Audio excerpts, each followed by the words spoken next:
Competência para julgar os crimes dolosos contra a vida. Terceiro princípio constitucional. Quais são os crimes dolosos contra a vida? Muitos alunos até me perguntam às vezes se é só homicídio que vai a júri. Não é só homicídio que vai a júri. Aborto, instigação, induzimento ou auxílio ao suicídio, infanticídio e homicídio. São estes 4 crimes que vão a júri popular.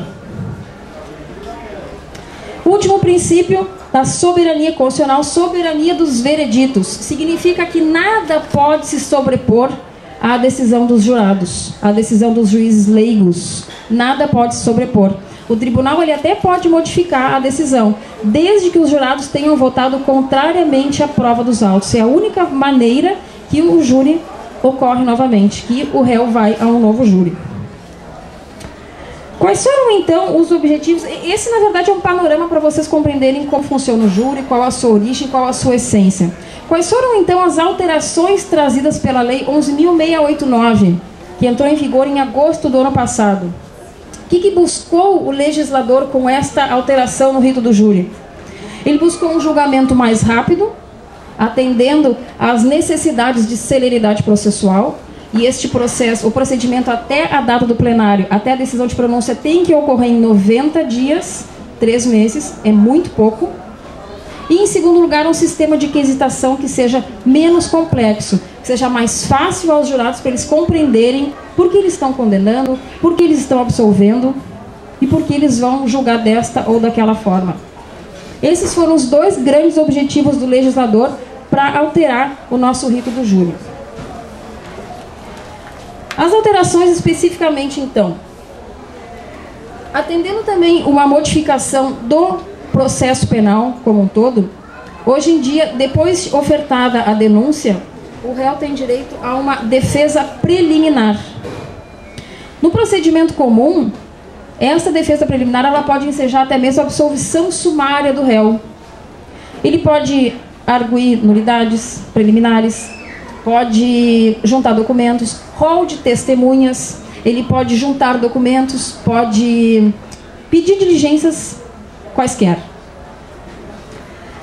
É uma defesa obrigatória, tanto é que se por um acaso o advogado constituído não oferecer a defesa preliminar, o juiz vai nomear um defensor ou pro ato ou um defensor público para que ofereça esta defesa preliminar. E também, até um dado bem importante, que para garantir a celeridade processual, ou seja, para que este procedimento termine nos tais 90 dias, o juiz pode, inclusive, indeferir testemunhas, como, por exemplo, as testemunhas abonatórias, que são aquelas que vão dizer se o réu é boa pessoa, se ele é bom pai, se ele trabalha, se ele é isso, mas não são pessoas que viram os fatos ou que sabem alguma coisa diretamente sobre os fatos.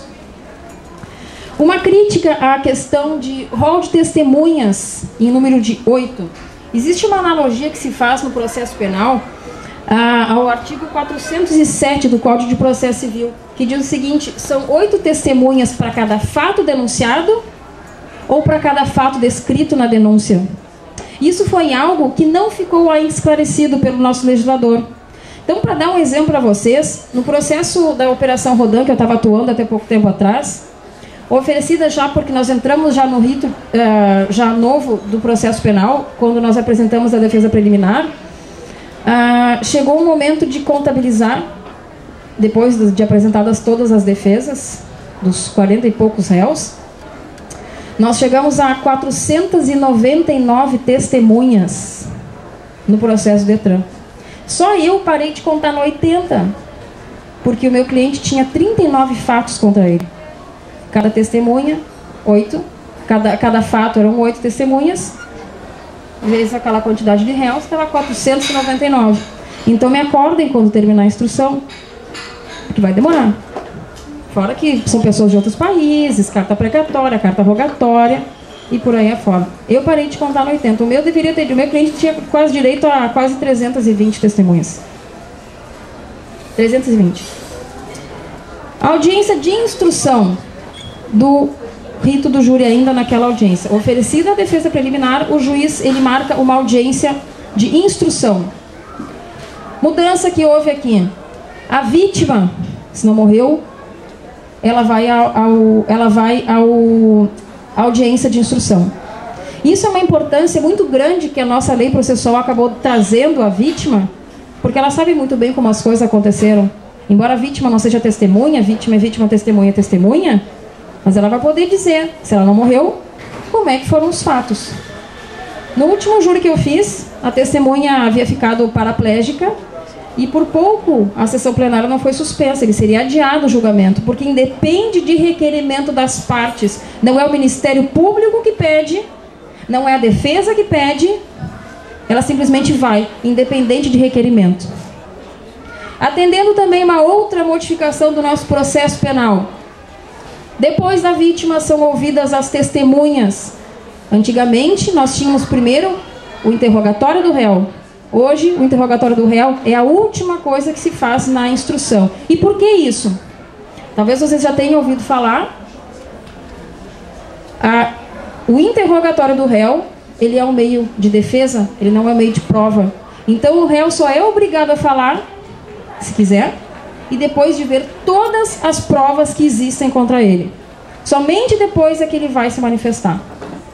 Essa foi outra alteração que acabou, claro, em função do processo penal como um todo, acabou abrangendo também o rito do júri. Ao final dessa audiência de instrução, nós vamos às alegações finais, que são orais em 20 minutos, ou então o juiz, dependendo da complexidade do caso, pode mandar que façam memoriais. Ao final de 90 dias, nós teremos então a decisão do juiz, que vai dizer se o réu vai a júri, se ele não vai a júri, se ele vai a júri por outro crime ou se ele vai ser absolvido. Decisão de pronúncia é a decisão que manda, é a mais importante de todas, é a decisão que manda o réu ao plenário do júri. Mudança que houve aqui também.